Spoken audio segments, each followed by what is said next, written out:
સ્વચ્છતા અભિયાન ચલાવતા મહાનગરપાલિકાની કચેરીની બહાર જ કચરાના ઢગલા લાગ્યા। સ્વચ્છતા અભિયાન ચલાવતા મહાનગરપાલિકાની બહાર કચરાના ઢગલા જોવા મળ્યા। મહાનગરપાલિકાની બહાર કચરાના ઢગલા જોવા મળતા લોકોમાં રોષ ફેલાયો હતો। શહેરમાં અસ્વચ્છતા ફેલાવતા આસામીઓ પાસેથી દંડ વસૂલાય છે। બપોર થઈ જવા છતાં એસઆઈ દ્વારા કચરાના ઢગલા લેવડાવવામાં નથી આવ્યા।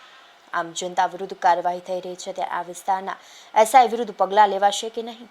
મહાનગરપાલિકાની બહાર કચરાના ઢગલા જોવા મળતા વિરોધ પક્ષ દ્વારા પણ પ્રહાર કરવામાં આવ્યા હતા।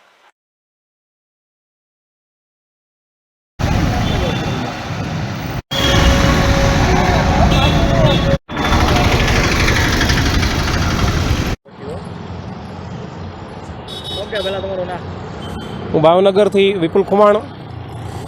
સ્વચ્છતા ભારતની વાત કરવામાં આવે છે, સ્વચ્છ ભારત વાત કરવામાં આવે છે, પરંતુ ભાવનગરની અંદર બીએમસી ઓફિસની સામે જે આપ જોઈ રહ્યા છો કચરાના ઢગલા પડ્યા છે, તો એ સ્વચ્છ કોણ કરશે? પહેલો સવાલ।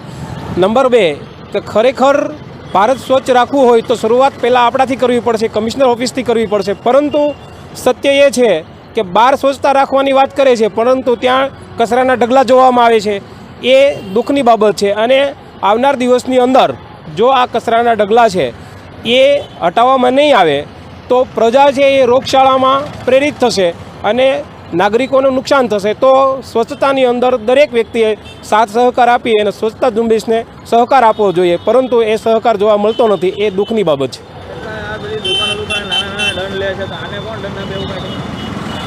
ખરેખર સ્વચ્છતાના નામે દંડ લેવામાં આવે છે, પરંતુ આ કચરાના ઢગલા જે પડ્યા છે એની અંદર દંડ કોણ ભરશે?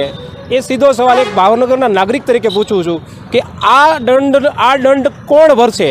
સીધો સવાલ છે। પરંતુ ખરેખર એકને ખોળ ને એકને ગોળ આ નીતિ ન રાખવી જોઈએ અને પ્રમાણિક દરેક જેની ભૂલ હોય એમને દંડ ફટકારવો જોઈએ।